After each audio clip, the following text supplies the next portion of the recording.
Hello, I'm Jessica Mernan, horticultural therapy practitioner and founder of Basker, where I help people use gardening and nature for mental, physical, emotional, social well-being.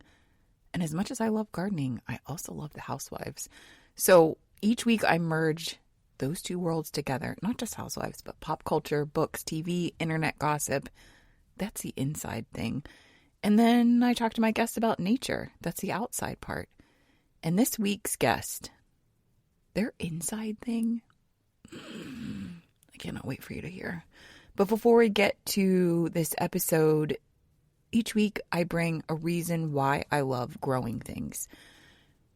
Learning to grow cut flowers has completely changed my brain, and I really want you to grow too. But everybody has a different reason to grow, and I have about 20. So this is number 2. And while these reasons are not in order, this might be my number 1 if they were in order. So the number 2 reason I like to grow is it helps battle monotony. Maybe you love monotony, but it is my absolute hell, horror, hate it.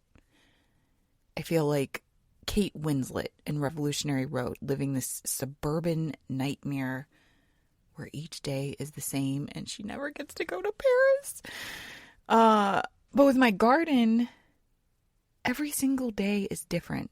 I walk out every morning to see what's changed, what's bigger, what's ready to be cut, what's ready to be pulled. And I was really struggling with monotony coming out of COVID, parenting, homeschooling, just not going places. And learning to grow just got me out of that monotony rut. And I'm going to keep on growing to fight the monotony, hell, horror, and not be Kate Winslet from Revolutionary Road, which I know it's a very sad movie, but I think a lot of women feel that way, and I cannot feel it. All right, today's guest, Michael Ventura. Not a monotonous career, I'll say that. He's done so many things. He's a creative, an educator, a speaker, a leader. He's advised so many companies and institutions. I'll give you a few. American Civil Liberties Union, Nike, the United Nations, the Obama-Biden administration. He's written the incredible book, Applied Empathy, and he's working on a new book. And with all these big career successes, you think he might be a dick, but he's not. He's really kind and always wants to help. And in fact, he really helped me when I was soul searching for what to do next with my career in a very big way. We talk a little bit about that in the episode. Let's get to it. But before we do, a quick break from this week's sponsor, the new podcast, Personal Biz. Talk to you on the other side.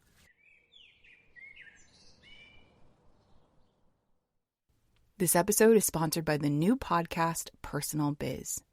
When grief pulled Amanda Laird away from her business and strategy company, Slow and Steady, she was forced to take a break. And after her time away, she came back and was confronted with some pretty big feelings about her business. The biggest one being that her current model was no longer working, not for her and not for her clients. And it wasn't anyone's fault. It's just that things are really different in the world since she first launched her business. Audience behavior, the economy, and the old rules of online strategy just no longer apply. So she's rebuilding her business in real time, on the podcast, in public. It's going to be so good. The foundation of Amanda's business, Slow and Steady, has always been that there are no hacks and no secret formulas for success. So over the course of this podcast series, she's going to take her own frameworks, diving into customer insights, market research, and talking to trusted experts to figure out what works and what doesn't, leading up to a full relaunch of her business later this year. What will this new business look like? What changes is she going to make? How is she going to help customers in a new way? How will she know when it's ready to launch? I have so many questions. You got to tune in to find out. Head to slowandsteady.studio/personalbiz to find out more. I'm always looking for new podcasts. I know this is going to be my summer listen. Again, that's slowandsteady.studio/personalbiz, and I'll make sure to include this link in the show notes.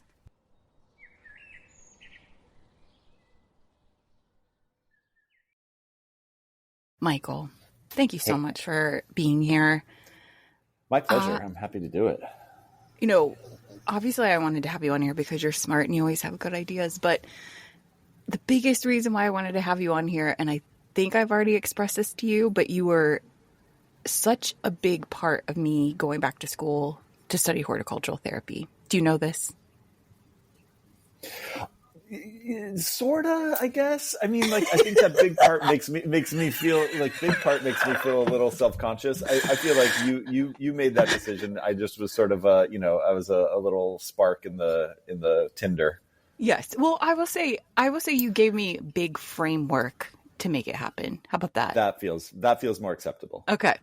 And I don't know if this is like some sort of a proprietary blend, but could I share this activity that you gave me that made me? Okay. So we worked together in a group, and I hate to call it like a class or a course because it was so much bigger than that. It was like this special group of people. And you had us, I think it was writing down 6 or 7 values that we just really hold. And I was really applying this to what I wanted to do next with my life. And so I put down movement, not feeling tethered to social media or other internet things, not being tethered to a computer all day. And then what you had us do is we plotted things in our lives, and I plotted career against those values, and we kind of rated them. And at the time that you had us do that, I was exploring the idea of going back to school for horticultural therapy. And when I put it in this freaking graph grid chart that you had us do, it met every single value or criteria that I wanted. It was almost like a permission to see it in a graph to say, go do that. So thank you for that. I've told so many people about that activity. I don't even know if you want to call it an activity, but it was so amazing. Thank you. Well, I think one of the things that's helpful with that is it's kind of like if you remember like Mad Libs as a kid, mm-hmm. right? Like it gives you enough of a sentence structure or a sort of activity structure, but like it doesn't prescribe too much that you're sort of doing the same thing as everyone else. So you arrived there because you really knew what you needed to look for, and then it kind of shined a light on the right spot. Yeah, always humble. But you helped make that happen, so thank you so much. My pleasure. I'm glad it did, and I'm glad you ended up where you are. You probably know these things because you've worked with a lot of people doing that. But have you seen people based on those activities and do you call them activities? Yeah, we can call them activities. I mean, yeah, people do change for sure. Like I've done 2 of those cohorts, and I've also done, so those are about 25 people each. And then I've also done about 25 individuals one-on-one through the course of working on this process that will now come into a book next year. And I would say a lot of them made significant change. I know some people who changed careers. I know some people who made choices about their where they live or things like that. So yeah, I mean, I think it's hard for people generally to make themselves a priority. And this program is very much designed to, I mean, it's called Prioritizing Purpose as a program because it's not about having one. We all think, a lot of people think they have a purpose, but it's about what are you doing to prioritize it? That really is where the rubber meets the road. Yes, because when I came to it, it was like, what the hell am I doing with my life? So now we're here talking on this podcast. Thank you. So I brought you on to talk about inside things and outside things. And I want to kick it off with your first nature memory or a time that nature truly impacted you. Mm-hmm. So, I thought about that, and I have kind of 2 answers, which is kind of cheating, but maybe that's okay. I like to. Okay. So this isn't the earliest, but I think it's probably one of the most important ones for me was, I've lived in New York City since 1998. off and on, and in earnest since '02. But like in '98, it was like my summers between college, and then moved into my first like semi big boy apartment in 2002. And so I've been a city person for a long time, but I was during the pandemic deciding to make a change for myself. And we moved, Caroline and I moved out to Shelter Island, which is on the east end of Long Island. And nature grabbed me by the scruff of my neck and like gave me exactly what I needed, because I was just so disconnected from it. Like, sure, I like would get out of town for a weekend and like go for a hike or things like that. But like to actually live with trees and with birds and a 10-minute walk to the ocean and just like being there, I was like, oh, my central nervous system really needed this more than I ever thought. And like I could feel my shoulders drop like an extra couple inches, and everything just kind of got much more relaxed. And in fact, that place, you can only get to Shelter Island by ferry. So there's no bridge, there's no way to get there other than literally crossing water by driving your car on a boat. So like the second it hits the other side, you're somewhere else. And so I think nature really impacted me more recently there. But then going back to early childhood, because I wanted to kind of say like that was the first thought that came to mind when you asked that. But then like where did that come from? And I grew up in New Jersey, and very suburban area, like not really like there were trees, but like I wouldn't say it was nature, right? It wasn't like pastoral or anything like that.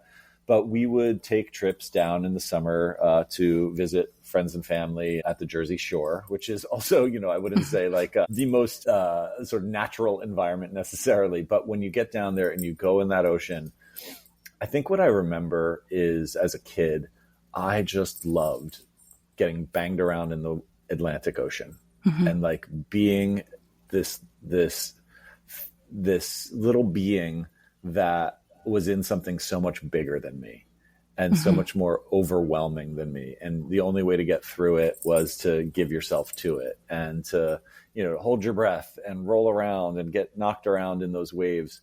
And it's funny because when I've visited California in my life, or I've gone overseas, none of the oceans do the same thing that the Atlantic does for me.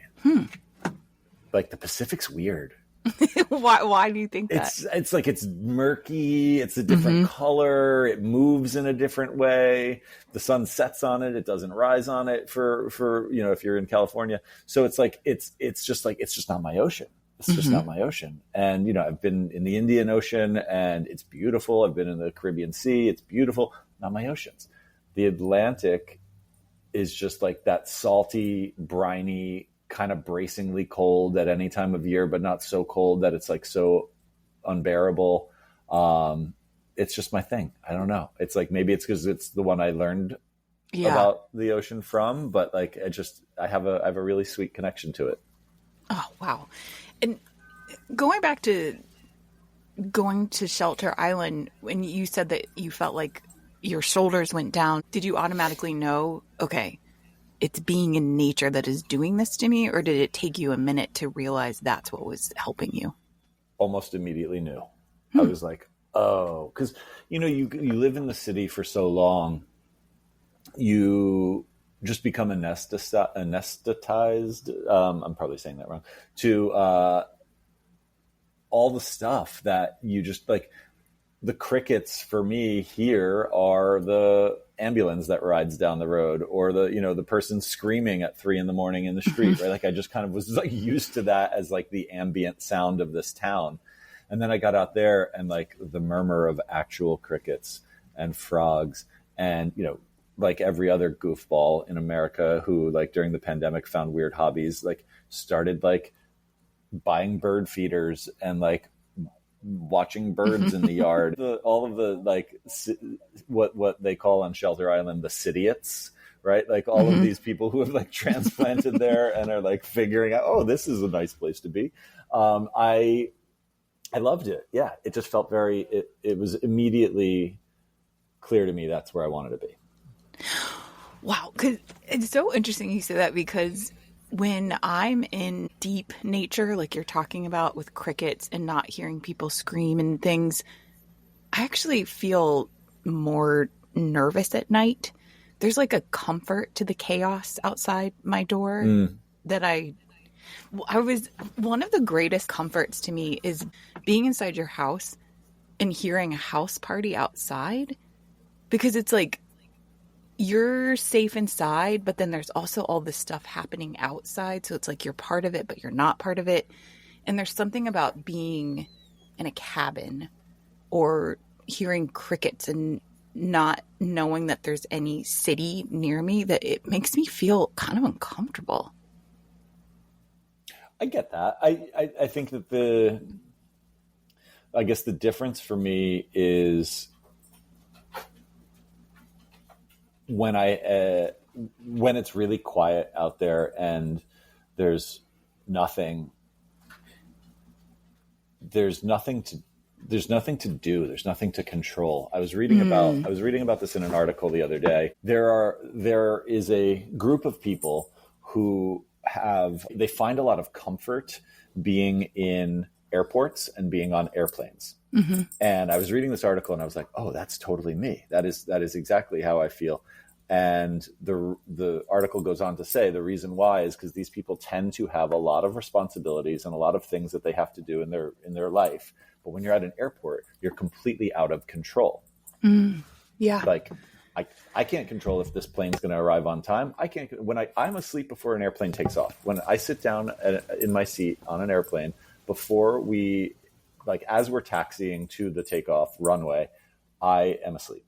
Mm-hmm. And that's because I just have nothing to do. I don't have to worry about anything. And I feel like that's kind of what happens to me in nature when it's like, oh, there isn't something else happening outside. I'm just here. And then everything shuts down. Yes. Yeah. And I think that I remember one time there was like a hurricane coming and Instagram was down on the same day. And I felt such this sense of freedom of like, I can't connect with anyone. My power might be out. And it just like that nothingness. I think it's just so rare that we have that nothingness. And it's rare that we don't have an opportunity to do more. Like when you're on the plane, I guess you could connect to Wi-Fi, but it's usually broken. So right. There's just this like beauty of, oh shit, I just have to sit here. And like, how often do we get to do that? Or how often do we make the choice to do that? Yes, that's more the thing, right? And I think when you live in a big, bustling metropolis, making that choice is harder because you have so many choices and so many options. But when you're in nature and it's like, okay, I'm going to either sit by this tree or by that tree, like that's the extent of the choice you're going to make, right? Like it's easier to drop in. Can you send me that link to that airplane article? Yes, I'd really like to read it and include it in the show notes. To add, because it's interesting. It's actually based on a clinical diagnosis that I was reading called pathological demand avoidance, or also known as there's another pathological drive for autonomy. So there's like a positive and a negative way of talking about it. Add it to my list of diagnosis.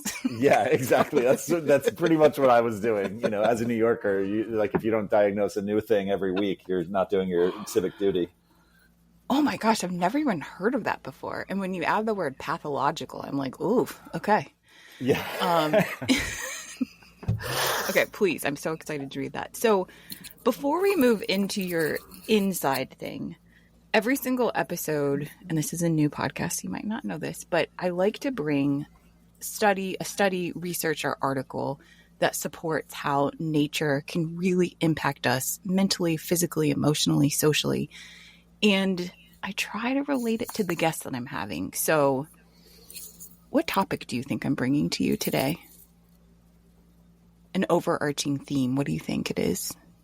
You want me to guess? Yeah. This is like I'm not forgetting something we talked about before this, right? Okay, so it's like, dear God, I gotta go back to our email. So I'm gonna guess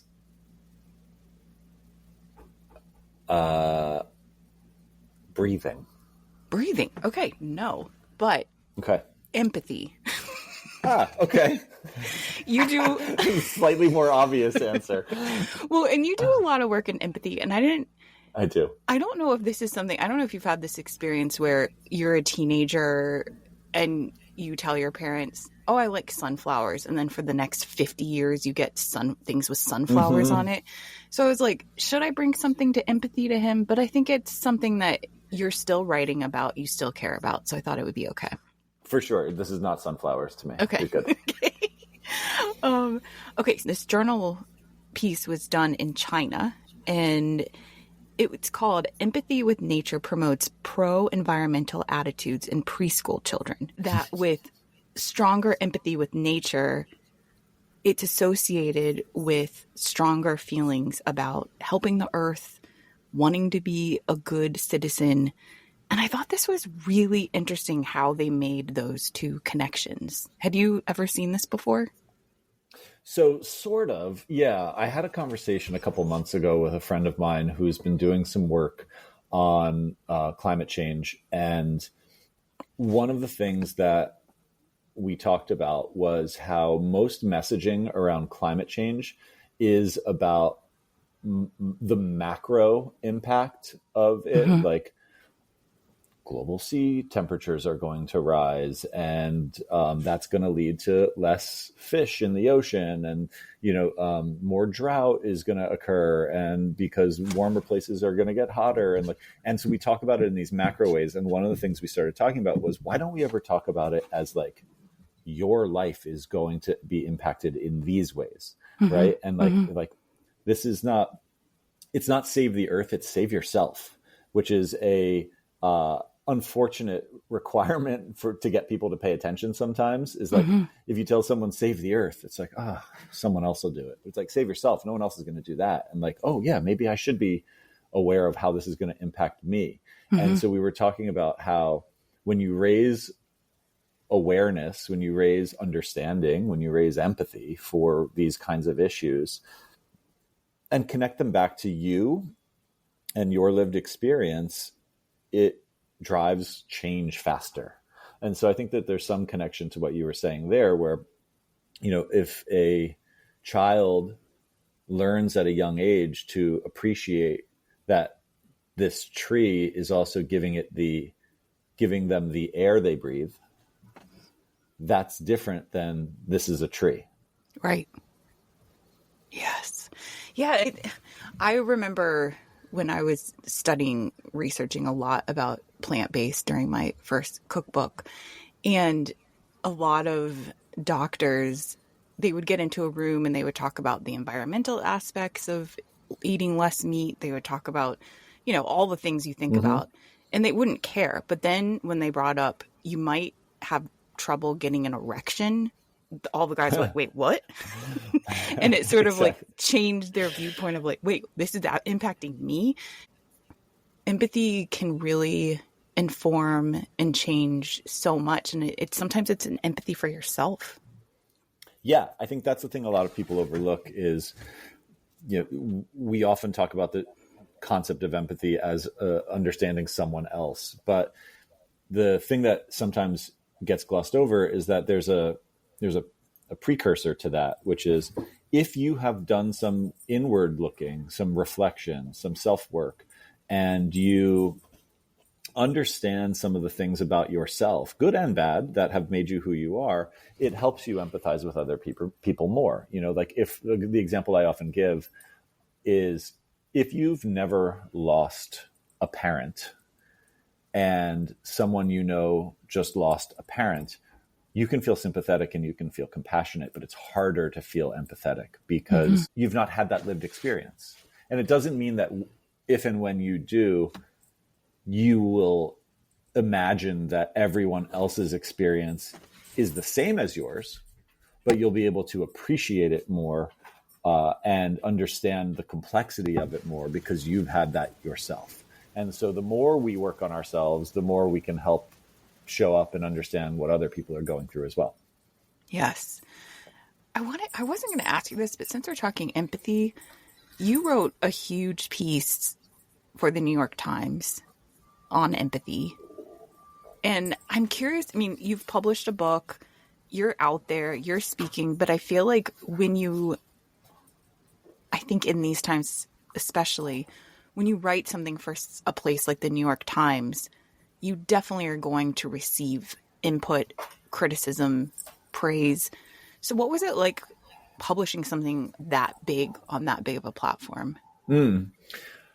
You know, it was a little nerve-wracking because of exactly what you just said. Like, you know, I was like voraciously checking the comment section. Oh, you were checking comments. I was, because, you know, I don't think I could check comments. Oh my God. It was not awesome. I'll tell you that. But at the end of the day, it also was, it was, yeah, I was glad I did it because I wanted to see what kind of conversation it was sparking. And interestingly, I spoke to the op-ed editor who I had worked with on it. And I said, man, been reading the comments today. Super interesting. And she goes, we are loving the comment section today. And I said, oh, that's interesting. Why? And she goes, it's the opinion section. If you wrote something that people have opinions about, that's the point. She's like, we're seeing tons of engagement there. And that's good. That means we hit on something that we need to be talking about. So I liked that as sort of a frame for why that might be, good to see the activity. And frankly, there were a lot of people who said, like, this is exactly what we needed to say, put it in a good way, like supporting it. And also some people that were like, here's why I disagree with it, which is also fine, right? Like that is, that should be the point. And, got some good outreach directly to my like general inbox afterwards. I also got some like surprising stuff. Like a couple of people were like, let me send you this, 700-page essay I wrote about it. And I was like, oh, thank you so much. So, it's interesting what it stirs up, but yeah, I was nervous putting it out there. I was also nervous, to be perfectly honest, because I got a call a couple days after from a friend who used to work in the former administration. And he said, you going out of country anytime soon? And I said, yeah, I'm going to Canada to speak at a conference in a week. And he goes, you're not like a person of interest to a large degree, but I'd delete your social apps when you're coming back through the border. Wow. He's like, you're like, because the article, name check Trump and Musk. And he was like, yeah, like it's a higher likelihood you're going to get a secondary. Wow. Oh my gosh. And I will say, I did read the comments.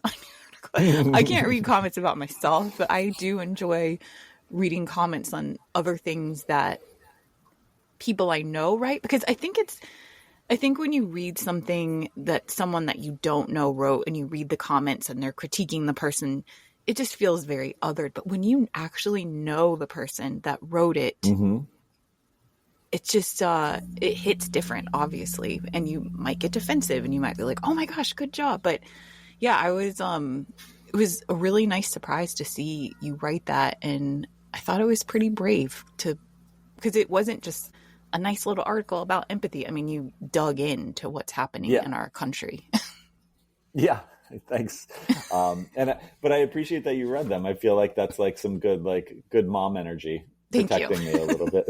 I'm also just really nosy too. I don't know if you've ever done this, but I stopped reading my Amazon reviews. But sometimes when I say stopped, I stopped like 6 months ago. But sometimes when I read a terrible Amazon review about myself, like there's one that just says, this book is garbage, I threw it in the trash. I will go to some of my most beloved books and read their 1-star reviews just to kind of feel like, okay, even my writing heroes get terrible. I'm going to throw this book in the garbage reviews. That's a better thing than what I do. Because when I would read a low review, what I would like as like a catty bitch, what I would do is go to that person's Amazon profile and see what other dumb things they've said about other products they've purchased on Amazon. It's like, this toilet bowl brush is really shitty. And like, I've also done that too. It kind of like shows what type of person they are. And I just can't imagine spending my time writing reviews like that, whether it's about a toilet bowl brush or like someone that spent a lot of time creating. I just can't imagine doing that. Yeah. But, it is a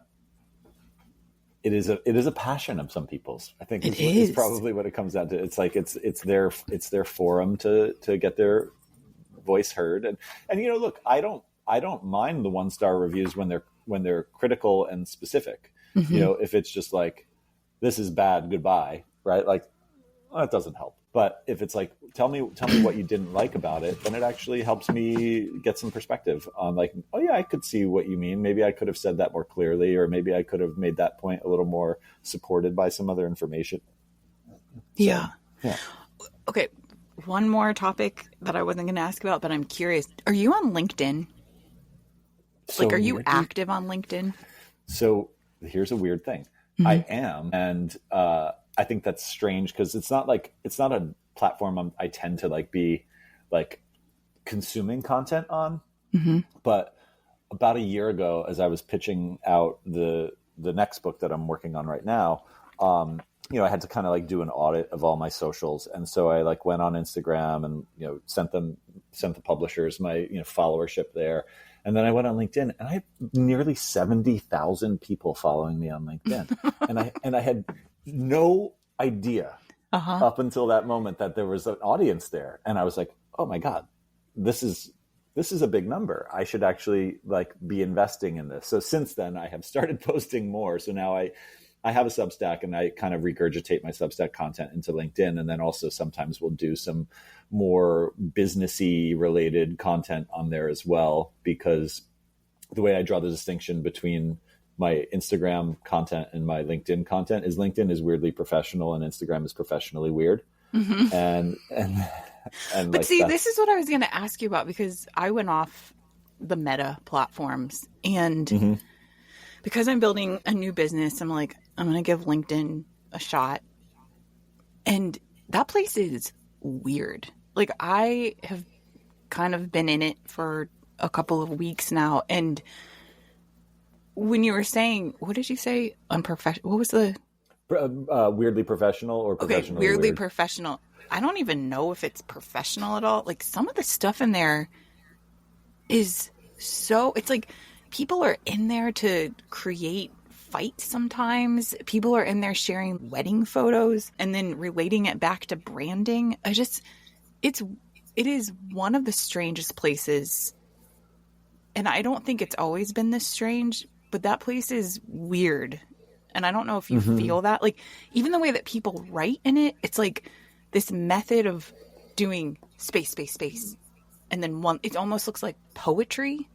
I'm like, what is happening in here? I think you have a different LinkedIn than me. I'm going to send you a bunch of screenshots. I need to see some screenshots. I'm not getting what you're getting, but I believe that it's out there, because I also think this is the thing about LinkedIn is no one really knows a uniform way of using it, right? So like some people just use it as a place to house their resume and never post. Most people do that. Then some people are really there for like intellectual debate. And I've had some people like really get in the comments on some of the posts I've made and share links and link to other articles and link to other people who are writing other things and like kind of treat it almost like a Reddit environment. Yes. That's a good comp for it. Yeah.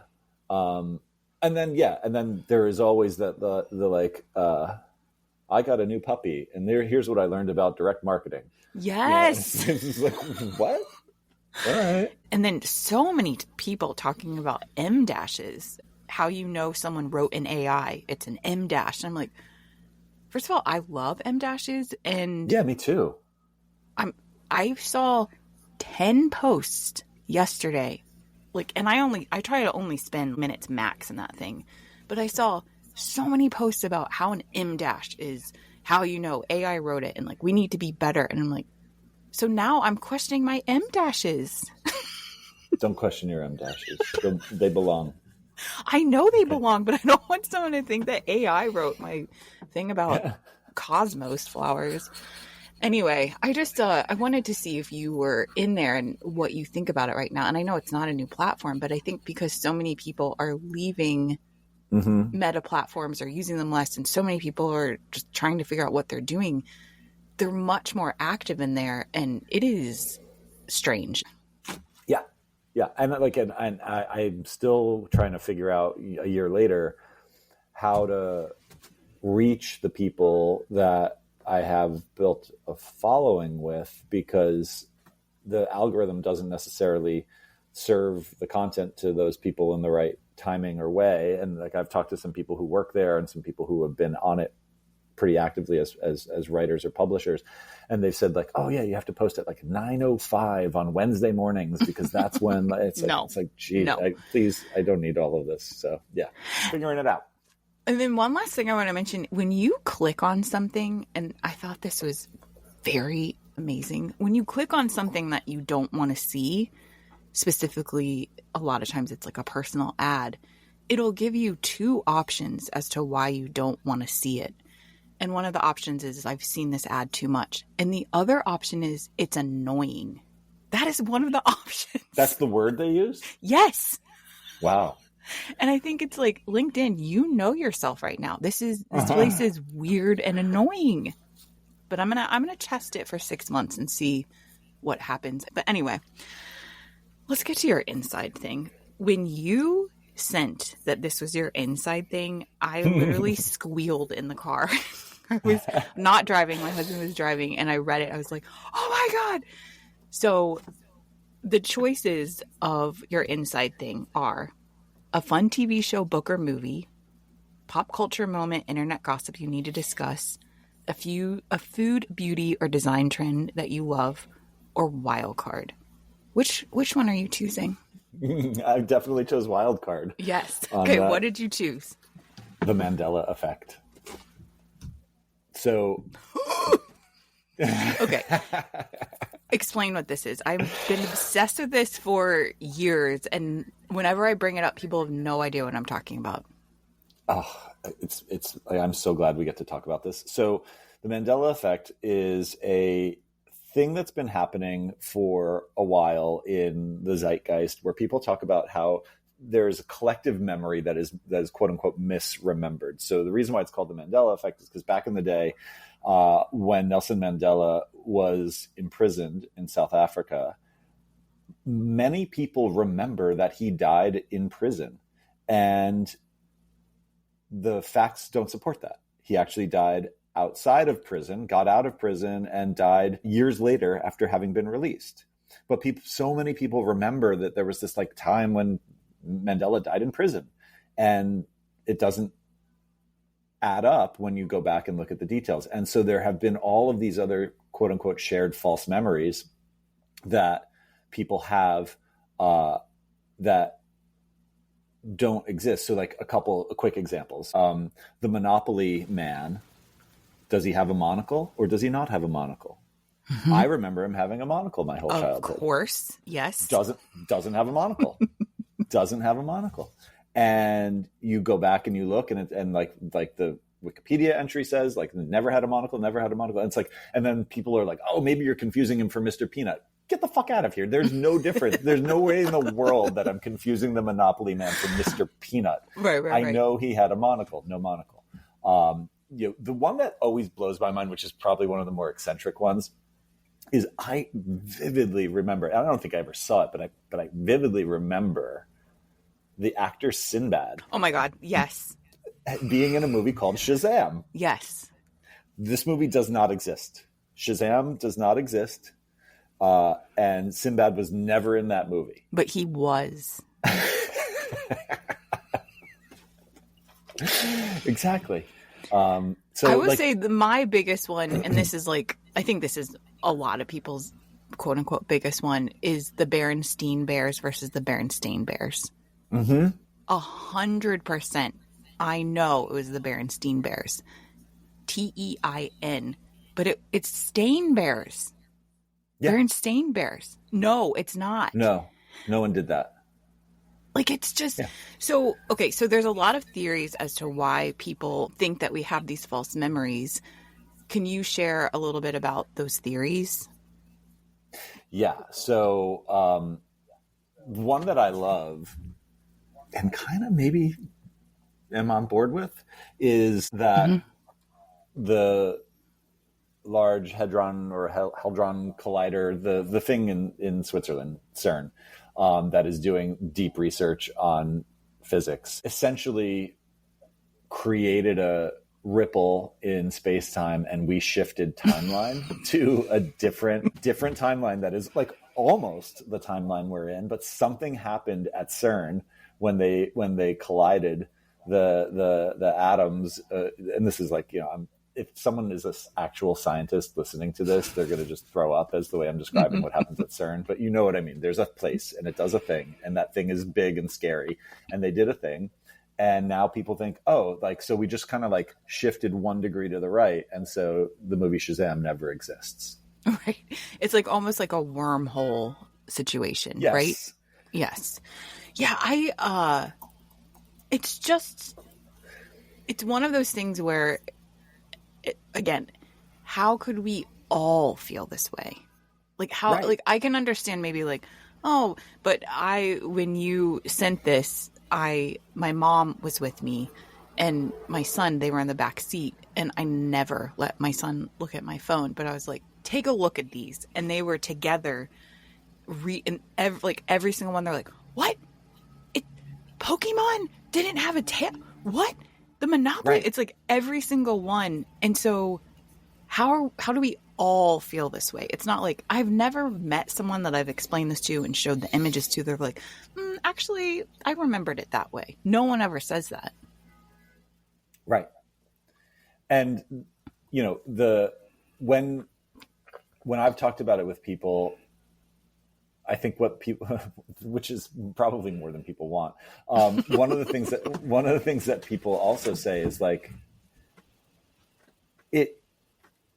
not even what they say, what they do, like they start like kind of like convulsing a little bit, because they're like, wait, no, that is like another one that like absolutely get out of here with the fact that this doesn't exist. The Fruit of the Loom logo had a cornucopia. Yes. It doesn't. Oh, it did. It definitely did. Yeah. Well, there's a couple links that I will include in the show notes. Like, I think it was like the Today Show. Like, someone has like a list of like 50 of them that you can look at. And I will make sure to include that, because if you've never heard of this before, it's going to blow your mind. It's a great thing to bring up at parties. And I think it's a year or so ago, I found on YouTube this very weird short, I don't even know if it felt very QAnon or something. So I was a little bit scared to click and watch it, but it was like a small documentary type thing about this. And I'll include that in the show notes too. Yeah.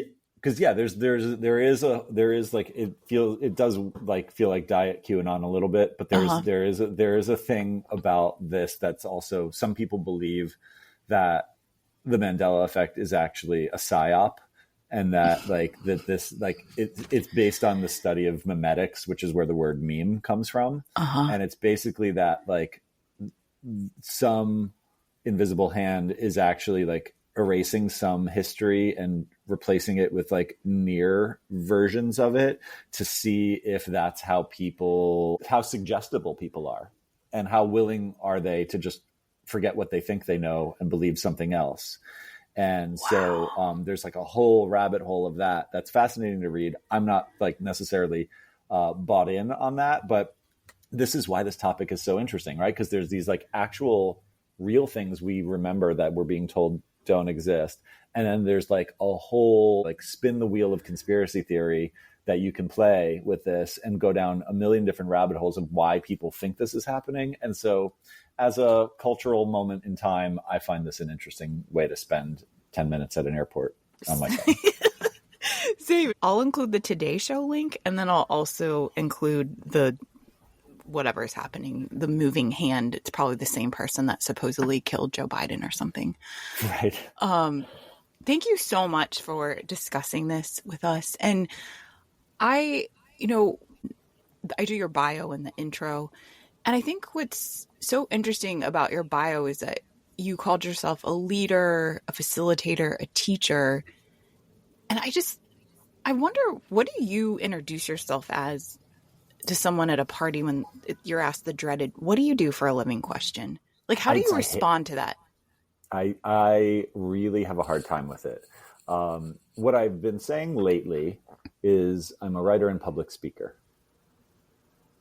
I know, it's just, and that doesn't feel like it captures at all who you are.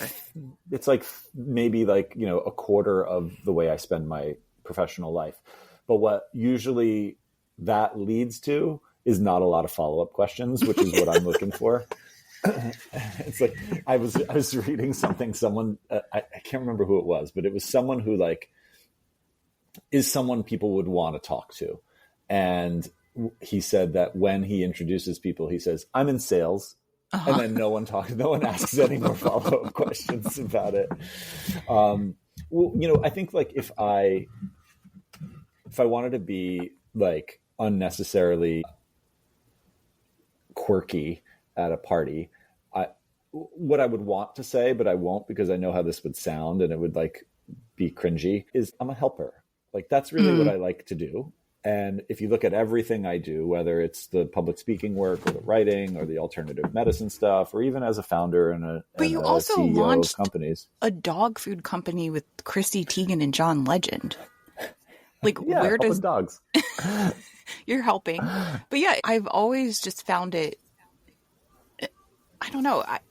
I literally cringe when someone asks me what I do at a party, and I think now because I'm building something new, I just straight up say, I do this, but then you don't want to flex, but you also want to say like, and I wrote 2 books. And I did this. And I did this. Because like there's a pride in that. And I feel like it shows the whole form of who you are. Also, what we do shouldn't define us. But I don't know. It's just, it's tricky. I heard someone ask this question the other day, which I really liked and have stolen, and told them I was stealing it. But they said at parties, they don't ask, what do you do? They ask, why do you work?